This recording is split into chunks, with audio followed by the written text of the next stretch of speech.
There's something else we're going to see before we go check out the Bendigo Van National. I think there may be a drifter in here, or there may be even more than a drifter. I really don't know. Oh yes. There she is, that's the drifter. So yeah, we saw this at Chrysler's on the Murray, right? And you had brought it. I'm Wasteland Firebird, and we're at Chrysler's on the Murray. Yeah. And we did not get to talk to you. No. This was the first time I had seen a drifter with original style stripes. Yep. And so I'm assuming maybe it's been restored. This is not the original paint and stripes, right? It's the original, it's the way the stripes originally were, but it had a shut door respray in the 80s. But aside from that, it is super original. Okay, so basically the paint is original style and it was done in the 80s. So I mean, that that is great. It's an older restoration and it looks amazing. Yep. But yeah, so I was so excited to see this because I love stripes and they're also the hardest panel van to find. So it became this big quest where I was looking for these for months. And then I found a couple at Geelong, but not with the original stripes. I had a poster. I had one of these and I gave it to her as a gift. Oh my God. I found this on eBay. I've been looking for one of those.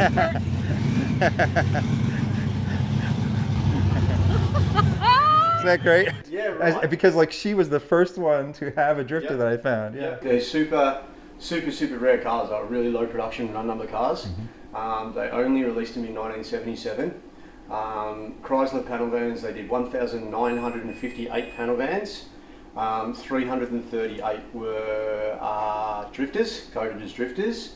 And the utes, a CL ute, they did a lot of CL utes, but they coded 114 as drifters, so they're a super low production number car. You're also leaving out the Charger drifter though, aren't you? Yes, I am. I don't have a Charger drifter. Yeah.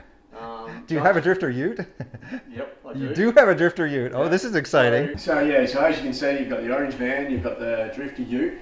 The scene was made up with some surfboards and whatnot. And then the ute scene was sort of motocrosses. Yeah. And if you look at these two bikes, that's a 77 Honda Elsinore 250 and a 77 RM 370. To try and put that back together, you pretty much can't. There's only one of them, and it's out there. So you were trying to recreate the poster. So there's your drifter van. There's your drifter ute. Oh, here we go. All right. So it's in progress, huh? It's in progress. Yeah. It's got it's an original car. It's a matching numbers car. It's a Hemi 4-speed. Everything's there. It's a complete car. So this is the first time I'm seeing a drifter ute though. This is great. I am trying to get to find a Charger drifter. We're still working on that one. They made 75, I think, of those. What you're looking at here is the full poster pretty much. It's the van, it's the white ute, it's the bikes.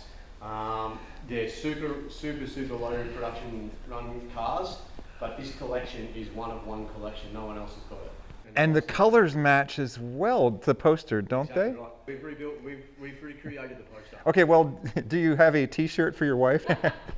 The whole thing's pretty personalised to me too, because they're all 77, and I was born in 77. Something I've heard said before is that we become most fascinated and in love with the cars from around the time we were born, and it seems true. Yeah.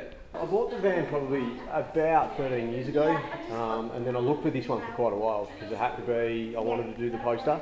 It had to be the white ute with blue interior. Didn't matter if it was a 6 or 8, but it had to be white with blue interior. It turned out this is one of 9, which is a Hemi, which is the 265 6-cylinder, 4-speed, blue interior, white stripes. The bikes are a bit of a story actually. I just looked for them and I actually one day found the yellow one on eBay, and I contacted the guy and I sent him some pictures of what I was trying to recreate, and he actually said to me, "Mate, you're not going to believe this, but I've got that in the shed as well." And he just decided, look, you know what, you need it more than I do, and he sold it to me. So I ended up buying both the bikes at the same time. What's this one here? This one's an XAGT, so this one's not actually my car. Yeah. Oh, is this Is this the one that's not supposed to be in the video? I spoke to the owner this morning and he said, no, it's fine. Okay. Go for it. Okay. This is a formerly secret car that's just being discovered right now. Yep. So this is a super desirable car. So it's an XAGT, 73 XAGT, numbers matching. It's an auto car. Most of them were top loaders, most of them were 4 speeds. This is an auto. This is a wonderful collection you have here. So this is, for me, this is the car that started it all. I bought that car off my uncle when I was 20 years old, and that was his first brand new car. He bought that brand new in Ballarat, which is about 45 minutes away. So I'm the second owner. It's been in our family its whole life. I've got all the sales receipts for it, receipt for its first service, everything. And I drove this as my everyday car until 2012. And that's a VE as well. Bought that probably, I don't know, maybe 10, 12 years ago, something like that. And she was just a farm unit, really. It wasn't much more, but now they're pretty hard to get. It's a good body. There's not much rust in it. It's a really good car, so it's just sort of worth having.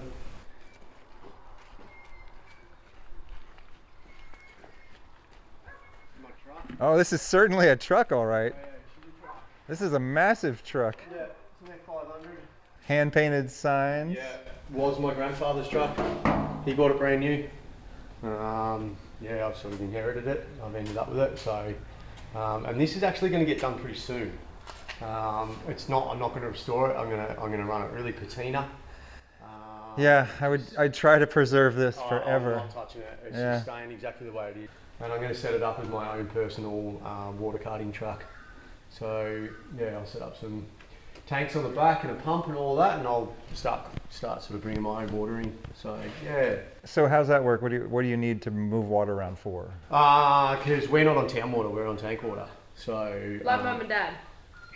So I don't have town water.